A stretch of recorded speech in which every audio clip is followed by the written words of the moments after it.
বিসমিল্লাহির রহমানির রহিম। সপ্তম শ্রেণীর সুপ্রিয় শিক্ষার্থীবৃন্দ, আসসালামু আলাইকুম ওয়া রাহমাতুল্লাহ। ইটস এমডি রহমানস টেকনোলজি চ্যানেলের পক্ষ থেকে তোমাদের সবাইকে শুভেচ্ছা ও স্বাগতম। প্রিয় শিক্ষার্থীরা, এখনো যারা তোমরা আমার চ্যানেলটি সাবস্ক্রাইব করোনি, দ্রুত চ্যানেলটি সাবস্ক্রাইব করে সঙ্গে থাকো। প্রিয় শিক্ষার্থীরা, আজকে পূর্বের ন্যায় আবার তোমাদের সামনে ইসলাম ও নৈতিক শিক্ষা বিষয়ের উপরে প্রথম অধ্যায়ের পাঠ ৫ ইমানে মুফাসসাল বিষয়ে একটি নতুন ক্লাস নিয়ে এসেছি। এই পাঠটা রয়েছে তোমাদের পাঠ্যপুস্তকের ৯ পৃষ্ঠায়। আমি মোহাম্মদ মিজানুর রহমান। প্রিয় শিক্ষার্থীরা, পাঠ্যপুস্তকের শুরুতেই যেই ৯ পৃষ্ঠার শুরুতেই যে প্রশ্নটা আসতে পারে সেটা ইমানে মুফাসসাল অর্থ সহ লেখো। চলো আমরা একটি ইমানে মুফাসসালটা পড়ে নেই।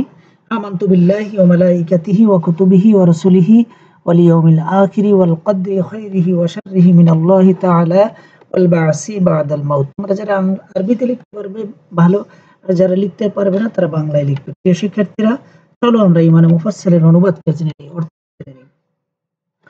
ইমানে মুফাসসালের অর্থ: আমি ঈমান আনলাম আল্লাহ তাআলার প্রতি, তার ফেরেশতাগণের প্রতি, তার কিতাবগুলোর প্রতি, তার নবী রাসূলগণের প্রতি, আখিরাতের প্রতি, তাকদীরের প্রতি, তার যার ভালো মন্দ আল্লাহ তাআলার নিকট থেকেই হয়, এবং মৃত্যুর পর পুনরুত্থানের প্রতি। প্রিয় শিক্ষার্থীরা, এই ৭টি বিষয় তোমরা যদি মনে রাখো তাহলে এই শব্দ দুইটা মনে রাখবা, আফিকিন এবং আতাপু।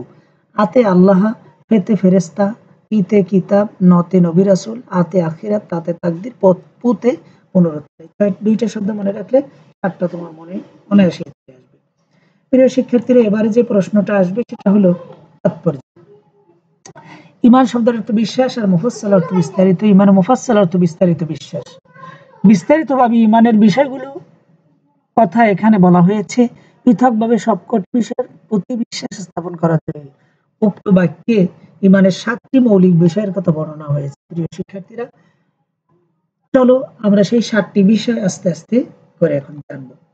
প্রথম যেটা আসছে হলো ঈমানের মৌলিক যে প্রশ্নটা, এটা বড় প্রশ্ন, ঘয়ের জন্য আসবে। গহ, ঈমানের মৌলিক বিষয় কয়টি সংক্ষেপে ব্যাখ্যা করো। ঈমানের মৌলিক বিষয় ৭টি, যথা নিম্নে তা ব্যাখ্যা করা হলো।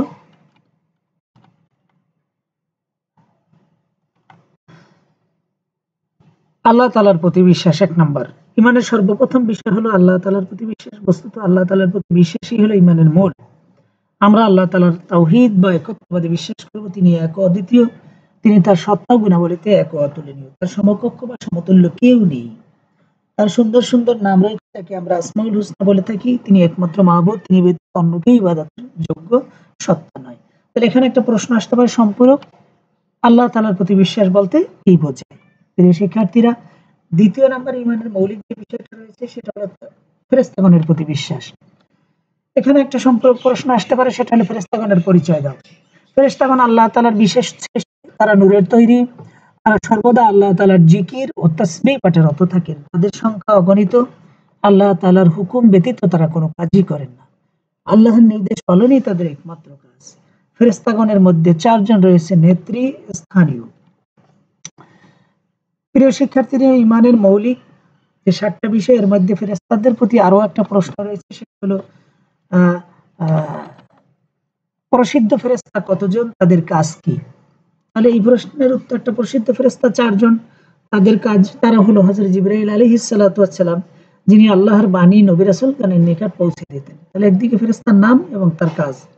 হযরত মিকাঈল আলাইহিস সালাম, যিনি আল্লাহর হুকুমে মানুষের জীবজন্তুর জীবিকা বন্টন করে কাজে নিয়োজিত আছেন এবং মেঘ বৃষ্টি বর্ষণ করেন। হযরত আজরাইল আলাইহিস সালাম, যিনি মানুষ ও জিনদের মৃত্যু ঘটান, রূহ কবজ করার দায়িত্ব পালনে নিয়োজিত আছেন। চতুর্থ নাম্বার যে ফেরেশতা রয়েছে, ৪ নাম্বার, তিনি হলেন হযরত ইসরাফিল আলাইহিস সালাতু ওয়াস সালাম। তিনি সিংহা নিয়ে বসে আছেন। আল্লাহ তাআলার আদেশ পাওয়া মাত্রই সিংহে ফুৎকার দেবেন, এতে দুনিয়াও সবকিছু ধ্বংস হয়ে যাবে। তার দ্বিতীয় ফুৎকারে আবার সবাই জীবন ফিরে পেয়ে আখিরাতের ময়দানে বিচারের জন্য আল্লাহর সামনে উপস্থিত হবে। এছাড়া অন্য সব ফেরেশতা আল্লাহর নির্দেশ অনুযায়ী হুকুম পালনে রত আছেন। ঈমানের মৌলিক তৃতীয় যে বিষয়টা রয়েছে সেটা হলো আসমানি কিতাবের প্রতি বিশ্বাস। আর এখানে যে প্রশ্নটা আসতে পারে, সম্পর্ক আসমানি কিতাবের প্রতি বিশ্বাস বলতে কি বোঝায়। আল্লাহ তাআলা বহু আসমানি কিতাব নাজিল করেছেন, এগুলো সবই আল্লাহ তাআলার কালাম বা বাণী। তিনি নবী রাসূলগণের মাধ্যমে এই কিতাব মানুষের নিকট পৌঁছিয়েছেন। এসব কিতাব মানবজাতির জন্য আলোস্বরূপ। এসবের মধ্যে সর্বশ্রেষ্ঠ ও সর্বশেষ আসমানি কিতাব হলো আল কোরআন। এসব কিতাব আল্লাহর পক্ষ থেকে অবতীর্ণ হয়েছে, এর প্রতি বিশ্বাস করা আবশ্যক। চতুর্থ নম্বর যে বিষয়টা রয়েছে সেটা হলো রাসূলগণের প্রতি বিশ্বাস। এটাও আসমানী কিতাবের প্রতি বিশ্বাসেরই ন্যায়। মানব জাতির হেদায়েতের জন্য আল্লাহ তাআলা যুগে যুগে অসংখ্য নবী রাসূল পাঠিয়েছেন। তারা মানুষকে আল্লাহ তাআলার পরিচয় দান করেছেন, সত্য ন্যায়ের পথ দেখিয়েছেন। তারা নিজ থেকে এসব করেননি, বরং আল্লাহ তাআলার পক্ষ থেকে দায়িত্বপ্রাপ্ত হয়েই তারা তাওহীদের বাণী প্রচার করতেন। তাদেরকে আল্লাহর প্রেরিত নবী ও রাসূল হিসেবে বিশ্বাস করাও ঈমানের গুরুত্বপূর্ণ বিষয়। তাহলে এখানে প্রশ্ন আসতে পারে নবী রাসূলগণের প্রতি বিশ্বাস বলতে কি বোঝায়? ৫ নম্বরে ঈমানের মৌলিক যে বিষয়টি রয়েছে সেটা হলো আখিরাতের প্রতি বিশ্বাস। তাহলে এখানে আসতে পারে আখিরাতের প্রতি বিশ্বাস বলতে কি বোঝায়, একটা প্রশ্ন সম্পর্ক আসতে পারে। আখিরাত আরবি শব্দ, এর অর্থ পরকাল। মৃত্যুর পরের জীবনকে আখিরাত বলা হয়। এই জীবনের শুরু আছে, শেষ নেই। মানুষ সেখানে দুনিয়ার ভালো কাজের জন্য জান্নাত এবং লাভ করবে এবং মন্দ কাজের জন্য জাহান্নাম পাবে। আখিরাতের প্রতি বিশ্বাস করাই মানে গুরুত্বপূর্ণ বিষয়। প্রশ্নটা দেখে নাও, আখিরাতের প্রতি বিশ্বাস বলতে কি বোঝায়? ৬ নম্বরে ঈমানের মৌলিক যে বিষয়টি রয়েছে সেটা হলো তাকদীরের প্রতি বিশ্বাস। তাকদীরকে আমরা ভাগ্য বা নিয়তি বলে থাকি। সবকিছু তাকদীরই আল্লাহ তাআলার হাতে। আল্লাহ তাআলাই তাকদীরের নিয়ন্ত্রক। তাকদীরে ভালো মন্দ যাই ঘটুক সবই আল্লাহর ইচ্ছা হয়ে থাকে।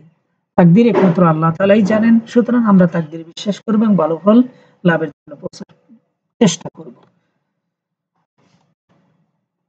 তাহলে এখানে যে সম্পূরক প্রশ্নটা আসতে পারে সেটা হলো তাকদীরের প্রতি বিশ্বাস বলতে কি বোঝায়? ৭ নম্বর ঈমানের মৌলিক বিষয়টি রয়েছে সেটা হলো মৃত্যুর পর পুনরুত্থানের প্রতি বিশ্বাস। মৃত্যু একটি অনিবার্য সত্য। সকল জীবিত প্রাণীকেই মরতে হবে। আবার এমন এক সময় আসবে যখন আল্লাহ তাআলা সবকিছু ধ্বংস করে দেবেন। পৃথিবীর কোনো কিছুই সেদিন অবশিষ্ট থাকবে না, কেবল আল্লাহ তাআলাই থাকবেন। এরপর এক সময় আল্লাহ তাআলা পুনরায় সবাইকে জীবিত করবেন। মৃত্যুর পর পুনরায় এই জীবিত হওয়াকেই পুনরুত্থান বলে। এখানে একটা প্রশ্ন আছে প্রিয় শিক্ষার্থীরা, পুনরুত্থান বলতে কি বোঝায়? তাহলে সেক্ষেত্রে এই পর্যন্ত লাগবে, এখান থেকে এই পর্যন্ত। এ সময় সবাইকে হাসরের ময়দানে একত্র করা হবে এবং দুনিয়ার সকল কাজকর্মের হিসাব নেওয়া হবে। মৃত্যুর পর পুনরায় জীবিত হওয়ার প্রতি আমাদের বিশ্বাস করতে হবে। পুনরুত্থানের প্রতি বিশ্বাসই ঈমানের অন্যতম গুরুত্বপূর্ণ বিষয়। প্রিয় শিক্ষার্থীরা, এরপরে এই ৭টি বিষয়ের কোনো একটি বিষয় যদি আমরা অবিশ্বাস করি তাহলে কিন্তু আমরা মুমিন হতে পারবো না। ১১ পৃষ্ঠা তোমাদের ২টি কাজ রয়েছে। হ্যাঁ, এই ২টি কাজের ছাড়াও আমি তোমাদের কিছু বাড়ির কাজ দিব। এই কাজ ২টি। ১ নম্বরে ঈমানের ৭টি মূল বিষয় সংক্ষেপে উপস্থাপন করে, যেটা আমি তোমাকে দিয়েছি। ঈমানে মুফাসসাল অর্থ সহ বর্ণনা করে, যেটা আমরা শুরুতেই বর্ণনা করেছি। প্রিয় শিক্ষার্থীরা, মূল্যায়নের কিছু প্রশ্ন তোমরা দেখে নিতে পারো। পরীক্ষায় কিন্তু এই প্রশ্নগুলো থেকেই থাকবে। অধিকাংশ প্রশ্ন এখান থেকে আসার সম্ভাবনা রয়েছে। ঈমান শব্দের অর্থ কি? মুফাসসাল শব্দের অর্থ কি? ঈমানের মৌলিক বিষয় কয়টি? ঈমানের সর্বপ্রথম বিষয় কোনটি? ঈমানের মূল কি? ফেরেশতাগণ কিসের তৈরি? ফেরেশতাগণের সর্বদা কি করেন? প্রসিদ্ধ নেতৃস্থানীয় ফেরেশতা কতজন? মানব জাতির জন্য আলো স্বরূপ কি? নবী রাসূলগণ কি প্রচার করতেন? আখিরাত অর্থ কি? অনিবার্য সত্য কোনটি? তাকদীরকে আমরা কি বলি? তাকদীরের নিয়ন্ত্রক কে? মৃত্যুর পর পুনরায় জীবিত হওয়াকে কি বলে? প্রিয় শিক্ষার্থী, ১৫ প্রশ্ন এমসিকিউ এর জন্য দিলাম এবং সৃজনশীলের জন্য বাড়ির কাজটা তোমরা করে নোট করে বাসায় পড়বে ইনশাআল্লাহ। ঈমানে মুফাসসাল অর্থ সহ বর্ণনা করো। খ এর জন্য আসবে ঈমানের মৌলিক বিষয়গুলো কি কি? ওই যে ৭টা প্রথমে একটা পেজে দেখিয়েছিলাম। ঈমানের মৌলিক বিষয়গুলো সংক্ষেপে ব্যাখ্যা করো, অর্থাৎ ৭টা ধারাবাহিকভাবে করো। এটা পরীক্ষা কিন্তু কনফার্ম আসবে পরীক্ষা, ঠিক আছে? তো সবাই ভালো থাকবে, সুস্থ থাকবে।